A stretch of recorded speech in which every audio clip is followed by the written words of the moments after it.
Hi everybody, welcome to Newcastle Fans TV. I'm joined by Sharkey today. We're going to be talking about, well, the news is the last few days that Newcastle aren't buying great players. We've got bargain basement players. We've got no money. Rafa wants to ship players out the doors. And I thought, great opportunity to get Sharkey back on the channel, Reese, anyway, Sharkey, how are you doing? You all right? I'm not too bad, buddy. You good? I'm well. Aye, not bad. Right, let's get straight into it. Let's talk about the first signing of the season, which was made permanent. The Christian Atsu one. Was that a good one for you? It was a more straightforward one. I mean, we knew what he was about in the Championship. I mean, he wasn't great at the start, but then he really picked on towards the end of the season. And I think it kind of makes sense that we'll have someone with a little bit of Premier League experience, someone who Rafa can work with going into the Premier League. And obviously, he's played for the likes of Bournemouth, Chelsea, Everton, so he knows what the Premier League's about. He's got a little bit of experience, which will probably help us moving forward. Champion, I'm actually getting watched outside the window. Right. Yeah, I would totally agree with you. I think it's straightforward. I was kind of split on it. I was like, I don't know about this one because he's done fantastic well at the back end of the Championship, but he's now going up to the Premier League, and we've seen it with Bournemouth and Everton. I think for me, yes, the jury's out there, but what do you reckon? Do you reckon it's the same? Do you think he's got a lot of proof? I'm the same as you. Like I'm like that. I mean, I'll leave Rafa to do what he needs to do. I mean, if he sees potential in him, you've got to give him a chance. You know what I mean? I'm not going to just jump on his back straight away and just see what he can do. Give him the first 6 months or 8 months, whatever, and see what he can do in him. If he's not good enough, set him out on loan or something. Who would you prefer, Aarons or Atsu right now? It's a hard choice because Aarons played really well, didn't he, against Bradford? He had such a good second half. But see, Atsu is decent. I would probably start Atsu in the Premier, if I'm honest, over Aarons because of last season and we know what he's about. Maybe Aarons, I would give him maybe second half, like a bit like what he's doing with Atsu, with Aarons in the second half. Bring him on in the second half, see what he can do. But I don't know. It's a tough one because on the day they can both be good. Do you know what I mean? It's Aye. Coming off then, to be honest, not many people knew about the next man, and to be honest, in pre-season he's absolutely fantastic. Florian Lejeune bringing the ball out, very, very Colaccini back in his day when Colaccini was really, really good on the ball, bringing the ball out and his touch and control and pinging it left, right, and centre. He looks a bit of quality. So fair dues to Rafa, so far so good. But did you know much about Lejeune when we bought him? Absolutely nothing. I mean, for what I've seen of him, he looks like a no-nonsense centre-back. I mean, he's someone who is very comfortable on the ball. From what I've watched him when I went to the two away pre-season friendlies, he looks very, very comfortable. He knows how to pass a ball out, to bring the midfield into play and then just push on forward. And he looks confident in what he's doing. Obviously, we're playing against the likes of Preston, Bradford, no disrespect, but they're not in with the Premier League. He's obviously going to learn more going into next season in the Premier League, but for what I've seen of him, he looks really good. Hopefully, he could be a bargain signing. No, he hasn't really been tested properly yet, has he? So So he could potentially be a buy the season, come the end of the season for us. So we're just going to come off Lejeune and come on to Jacob Murphy. Now, we know that he supports the club and so on. It's fantastic, And again, the fee's probably about right, I would say so. 10 to 12 million is for someone who's 22, has potential because he pay a lot of money for English talent. Now, where's he going to play? Where's he going to fit in Rafa's side? Good question. I think if he was to definitely play his preferred position, which is obviously on the right wing, then you'll probably think maybe putting Richie in the middle. I know that sounds like a bit of a gamble because obviously we've just bought that other guy who will move on to later on in your video, but it'd be nice to see maybe play. I know there's a thing where we're playing one up front, but if we maybe play two up front and we'll have like maybe Shelby and Richie in the middle, see how that works. Give it a chance. I mean, it's obviously to try and test it, isn't it? It's obviously experiment and play Murphy on the wing because he's got pace to burn. He's a young lad, and he's got the future playing for England. You know what I mean? He's been bossing it throughout the summer for England anyway, under 23 level. But you know what I mean? He's a local lad and give him a chance. I mean, that's his natural position, and all the Norwich fans have been ranting and raving on about him that he's very good, and if you play him in his right position, he will obviously deliver. So I don't know what you think, but I think play Richie in the middle now because obviously Richie's now got that competition with the new side of Murphy. But that's how I would say it. You know what I mean? If not, then maybe... I think it's a good thing that Richie's got a bit of competition because Murphy can play on the right, he can play on the left, so can Richie. Richie might do your job in the number 10 if De Jong and Perez are up for it. So I think it's good competition. It's not like as we've chatted before, it's not a Hollywood signing. It's not someone who's going to blow you off your feet, but the lad, he'll want to do well. He supports the tune. So does his brother. I think with this one, we're hopeful, aren't we, of this one. Just a couple of days later, this one didn't go down very well. Javier Manquillo, what was the initial thoughts on signing a former Sunderland player? I didn't know what to think, if I'm honest. I was more like, oh, it's another signing through the door, isn't it? It was starting to bring players in. I know there's a thing like, oh, he played for Sunderland. Obviously, he was on loan from Atletico Madrid. He didn't make many appearances for Sunderland. That's why obviously Sunderland didn't buy him. But again, he's playing for us. He's not playing for Sunderland anymore. You know, no disrespect to Sunderland, but their team wasn't great last season. The Sunderland fans will tell you that.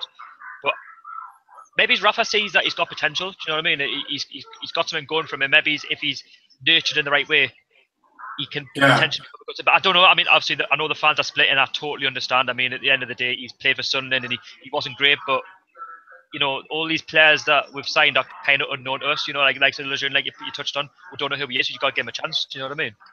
Yeah, I think with Manquillo, I'm kind of one of those. I'm like, oh, really? When we first signed him, but looking on the positives, you know, you can play a right back and play a left back. With the situations which will come on to the likes of Lazar and Haidara, you could find himself maybe being even second choice left back, covering for Yedlin sometimes at right back. So I think there's flexibility there. For me, he's the most out of the 5 signings. He's got to go out and prove himself, because against Mainz, that second goal, I know Dummett was a foul for the first one, but he was a foul for the second one.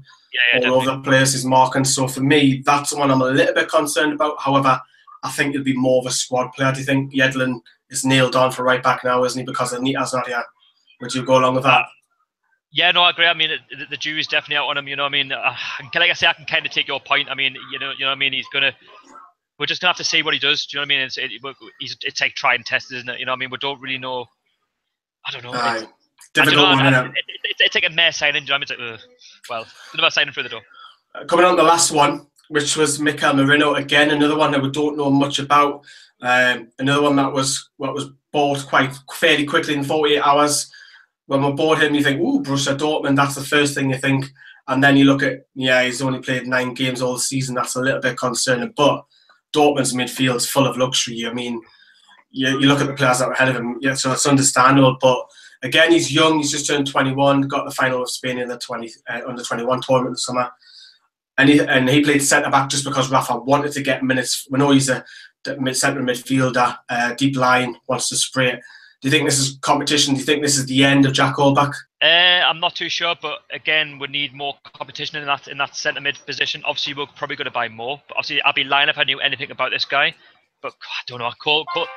I'm not Holbach's biggest fan, but I just don't know what he's going to do. I mean, he's been linked with all these different clubs. I mean, I know at the start of the transfer market, he was linked with Aston Villa, if I believe not to be wrong. Yeah, he was. I don't know. Jack Holbach's a very frustrating player. I mean, he'll have the odd good game, but that's not enough. You know what I mean? I don't know. I really have no idea. Yeah, I think it's a good thing now, because we needed someone in that position.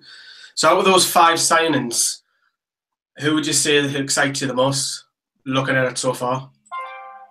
It was Lejeune when he first signed, from what I've seen of him, but Murphy for me, when he played against Bradford, he was unbelievable. I mean, the lad's got so much potential. You know, he's only 21-year-old. You know, we can potentially work with him, get him better. And not just better than Norwich, but we've got a better team on paper, and he's going to learn more from the players. Like John Joe Shelby, he's going to help him out. Dwight Gale, you know, these are young players, and we've got to just, you know, work with them in the right way. And I think Rafa is potentially building a really good squad. And you know, it's nice to have someone like Murphy who supports the club. Okay, he might not be from the area. I know he has family around the area, but that's what we need. It's important that we've got people like that leading by example, and hopefully he can lead by example going into the new season. But Murphy's definitely one I'm more excited by. I'm going to disagree and go Florian Lejeune for me. I think he's looked quality so far, but we'll see how he gets. I think he's got to grasp his English a little bit better, but he looks quality. But just going to come off the signings and talk about what Rafa was saying at the Q&A last week, when he was saying that, you know, we haven't got massive amounts of money because of the TV rights of Sky with BT. It seems that we're bargain hunting, which is it's frustrating, isn't it? We ended up living with that cost of being relegated from the Premier League, which, to be fair, we needed the money most when we went down. And you know, I mean, we're kind of like, well, that's what the way it is. And no, I agree. It's very frustrating. I wish we could go out there and spend like 20 million on this player, 20 million on that player, like AFC Bournemouth, you know, teams like that. But they've been in the Premier League for the last 3 seasons. You know, they're stabilised. That's why teams like that can go on and spend money. Middlesbrough, you know, we'll compare with Middlesbrough. You know, they went and spent £30 million, but at the end of the day, Middlesbrough have got the Premier League money from last season. They're generating that revenue, whereas we're going to try and make that one this season. They'll be in the same boat as us next year, won't they? But, you know, so Rafa's obviously trying to juggle his squad. We know that, you know, he wants to try and get some players out, which he's talked about quite heavily the last 2 weeks. I mean, the futures of Tim Krul, Lazar, Hydora, Hanley, Darlow, Riviere. Is any of those that I've just reeled off you would actually want to keep? Tim Krul? Yeah, I know. Yeah, I kind of feel a bit sorry for him, but then again, I wouldn't go against Rafa if Rafa sees someone different for a different keeper. I know we've been linked with the likes of Adrian. Is it the Greek goalkeeper we've been linked with as well? Bizarre. It's bizarre. They're bizarre. They're bizarre links because I don't see an improvement for me. Do you see improvement? No, I don't think they're any better than Tim Krul for what we've got. I mean, at the end of the day, he's been there. I know there's a thing where he's been there for the last 10 years, but at the end of the day, I would give him his chance again under Rafa Benitez. It's a clean start in the Premier League. He knows what the Premier League's about, and you see some of the games that Tim Krul's played in, the likes of Tottenham keeping in the game. He's a very good keeper on his day when he wants to be. And you've got to think, okay, we weren't great under McLaren, but I mean, Grant Hanley, I mean, I was more like keep him, but again, if you want to send him out on loan, I wouldn't just get rid of him. Send Grant Hanley out on loan. Yeah, I'd rather get a fee for Hanley because I think he's that age where he doesn't want to loan. Or a fee. Or a good fee, like whatever. Lazar, did you mention Lazar? Lazar as well, yeah. I mean, he barely got a kick last season, didn't he? Never seen anything of him, but a loan deal probably wouldn't kill. But again, if we can get a good fee off him, then obviously we'll try and use that money to invest elsewhere in the team. Just going back to the goalkeepers, I think all the goalkeepers are split. You ask each fan, someone's going to say Darlow, someone's going to say Elliott, someone's going to say Krul. So it's kind of splitting it. And just coming off that then, we want to know what you think in your comments down there below, of course.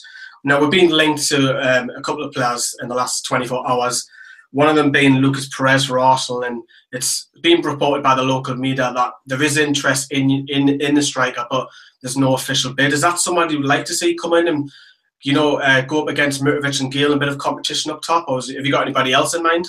Well, talking to the two, please, Perez up front. I didn't see too much of him at Arsenal, if I'm honest. I don't think he got that many games, but I mean, if we can work with him and make him a better player, if he can get more game time, I think that's what he needs. He needs more game time. I don't know what to say on this one. I really don't. His record's all right, I mean, he can play on the wing, he can play up top. I think it's 7 and 21 he got, which is 1 and 3, which isn't too bad considering most of the time he wasn't starting either. And there's also players like Lucas Vázquez. Vázquez has been rumoured. We'll be linked to several players, but oh yeah, definitely. Are you? Final question before we go. Are you wanting like it's the signing who goes, and then you go, wow, what a signing that is? Yes, I want a striker that's going to get us on top of what Gale can get, because I reckon Gale will probably get about 10 to 15 goals this season. Hopefully I'm not wrong. I want a striker that's worth about 50 to 20 million pound max, or even more. That's going to get with 50 to 20 goals on top. Have we got the money? Have we got the money to do that? Well, for what I was hearing on the court, about 7.1 million, whatever it is for the championship, I don't know.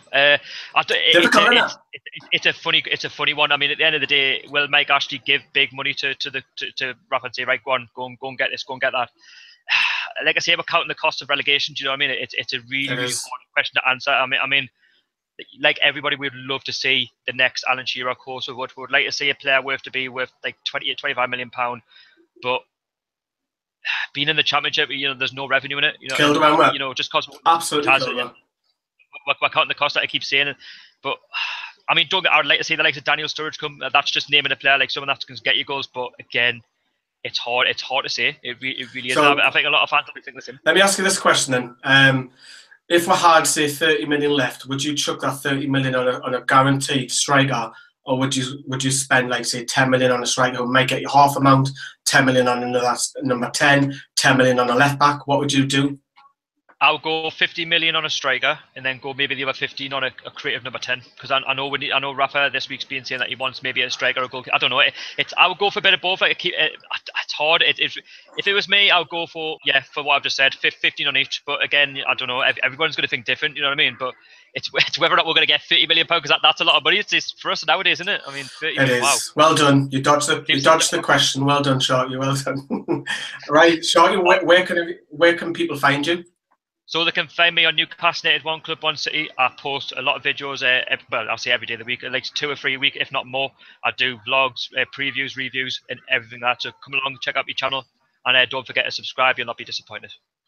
And there'll be a link in the description for Shark as well. Do head over there. He's new to YouTube, and we're going to back him. So we're one of the channels that he's a friend of the channel. So go over, head over. So that's been the video. We want to know what you think, of course.